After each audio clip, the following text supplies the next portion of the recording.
All right, let's dive into a story that's equal parts heartbreaking and thought-provoking. Here's the thing. When I first heard about Will Standish, a 28-year-old from Melbourne who tragically passed away while hiking the Continental Divide Trail in the US, I was struck by how his story isn't just about a tragic accident. It's about the kind of life he lived, the choices he made, and what it means to chase adventure in a world that often feels too safe. So, let's break this down. First off, the Continental Divide Trail. 5,000 kilometers of rugged terrain stretching from Mexico to Canada. Personally, I think there's something deeply human about the urge to conquer something so vast and unforgiving. Will wasn't just a casual hiker. He was described as competent, prepared, and experienced. What makes this really interesting is that his death wasn't due to lack of skill or preparation. Sometimes, even when you do everything right, nature reminds us who's in charge. It's a humbling thought, isn't it? From my perspective, this raises a deeper question. How do we balance our desire for adventure with the inherent risks it carries? Now, let's talk about Will's character. His friend Katie Jackson described him as having a uniquely large heart and that he brought laughter and joy to every situation. One thing that immediately stands out is how people like Will seem to live life on a different frequency. They're not just existing, they're fully engaged, whether it's fostering puppies, snowboarding, or connecting with friends. What this really suggests is that adventure isn't just about physical feats, it's a mindset.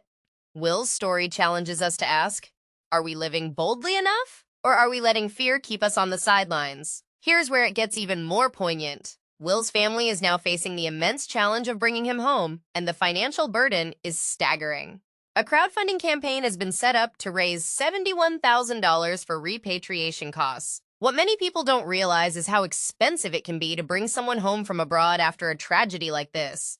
It's a harsh reminder that the cost of adventure isn't just measured in time or effort, it's also measured in dollars and cents. If you take a step back and think about it, this highlights a broader issue. How do we support families in these situations? Should there be more systems in place to help? Another detail I find fascinating is how Will's last moments were pieced together.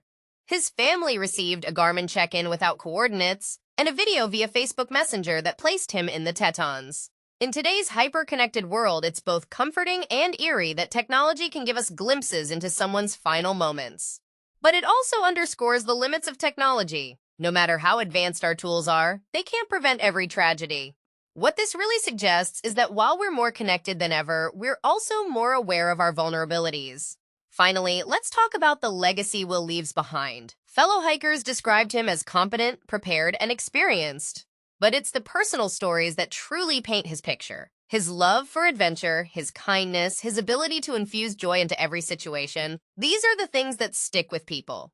Personally, I think Will's story is a reminder that life isn't about playing it safe. It's about living in a way that makes your existence meaningful. Yes, there are risks, but there's also an unparalleled richness to be found in embracing them. So here's my closing thought. Will Standish's story isn't just a tragedy, it's a call to action. It challenges us to live more boldly, to support each other in times of need, and to remember that life is fleeting. What's your takeaway? Are you living in a way that honors the adventurous spirit within you?